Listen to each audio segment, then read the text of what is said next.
म त भन्छु नेपाली जो सर्भरहरू छन् कबै नचलाउन् के।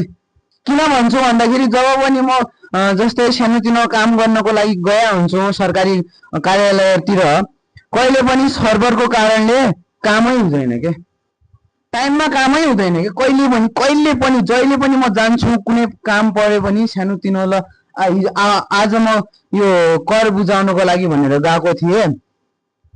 फर्स्टमा चाहिँ म गएँ, फेरि त्यसपछि गएर उहाँ फर्म भर्नुपर्ने रहेछ, फर्म सम भरे, त्यहाँ कागजातहरू मिलाउनु थियो त्यो पनि मिलाइसकेँ। त्यसपछि जुन त्यहाँ एन्ट्री गराउनु पर्ने रहेछ, अनि त्यहाँ एन्ट्री गराउने ठाउँमा गएँ, अनि एन्ट्री गराउने ठाउँमा भन्नुभयो कि सर्भर नै चल्दै छैन भनेर। होइन, योभन्दा अगाडिको वर्ष नि त्यस्तै भन्नुभएको थियो कि, त्यस्तै भएको थियो। म अनि कुनै पनि काम ल यो घर बनाउँदाखेरि धेरै कामहरू गर्नुपर्छ नि त, त्यतिखेर नि गएको हुन्थे, उतिखेर नि त्यही सर्भर इस्यु। अब यो नेपालको सिस्टमलाई यो बदल्नु छ भनेपछि हामी सबैले आवाज उठाउनै पर्छ, भन्नै पर्छ के, नत्र भने हुनेवाला छैन। अनि मैले त्यहाँ एन्ट्री गराएँ होइन, कति त्यसपछि म गराएँ, एन्ट्री गरिदिनु होला भनेर भने, किनकि सर्भर त चलेको थिएन।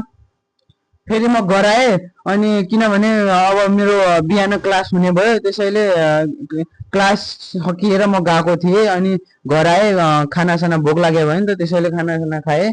त्यसपछि हल्का रेस्ट गरिहालेँ।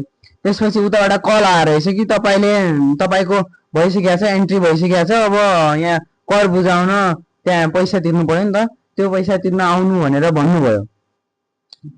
त्यसपछि कति 4 बजीतिर हो कि कति बजे, 4:30 बजीतिर हो सायद कल गर्नुभएको, मम्मीको नम्बरमा गर्नुभएको थियो, मैले मम्मीको नम्बर हालिदिएको थिएँ। त्यसैले त्यसपछि मम्मीले भन्नुभयो फेरि मलाई, म गएँ होइन, म त्यहाँ करिब 4:54 मा पुगिसकेको थिएँ कि, 4:54 मा पुगिसकेको थिएँ। अनि पुगिसकेपछि चाहिँ उहाँ भन्नुभयो कि अब काम हुँदैन अरे। ल अब पऱ्यो म मर्कामा, मैले त्यो पेपर लिएर आएको छु,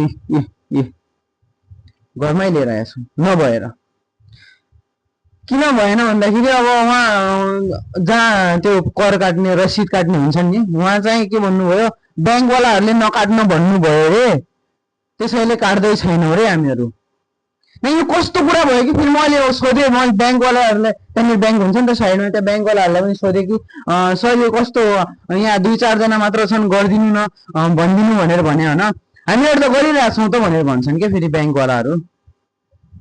उहाँ तपाईँ भित्र जानुहोस् न, हामीहरू त गरिरहेको छौँ, आफ्नो काम यहाँ गरिरहेको छौँ, गर्ने काम त भन्दै हुनुहुन्थ्यो कि, डाँटेर भन्दै भयो कि, भन्नु भने अब ल ठिकै छ हामीहरू नर्मल्ली।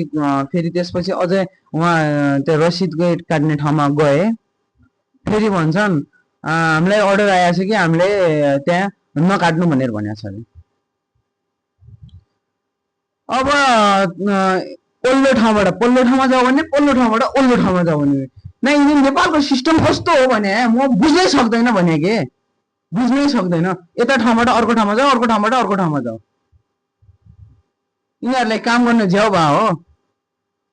अनि त्यसपछि कुरा बुझ्दाखेरि चाहिँ कार्यालय प्रमुखलाई भन्नु रे, अब कार्यालय प्रमुखलाई भन्नु भने होइन, फेरि अर्कावाला कर्मचारी भन्छन् कार्यालय प्रमुखले नै भन्नु भयो अरे, जबकि 5 बजे छैन, 5 बजेको टाइम हुन्छ, 5 बजेपछि पो ल बन्द गर्नु, ल त्यो सही हो, त्यो मैले एक्सेप्ट गर्छु, ल त्यो कुरा मैले एक्सेप्ट गर्छु, 5 बजिसकेपछि बन्द गर्नु जाइज हो, तर 5 बजे भन्दा अगाडि नै बन्द गर्नु भने यो कुन नियममा छ, ल भन्नुहोस् त। के हामी जनताले न्याय पाए, हामी जनताले आफ्नो हक अधिकारको सुनिश्चितता गर्न पाए भने भन्नुहोस् ल।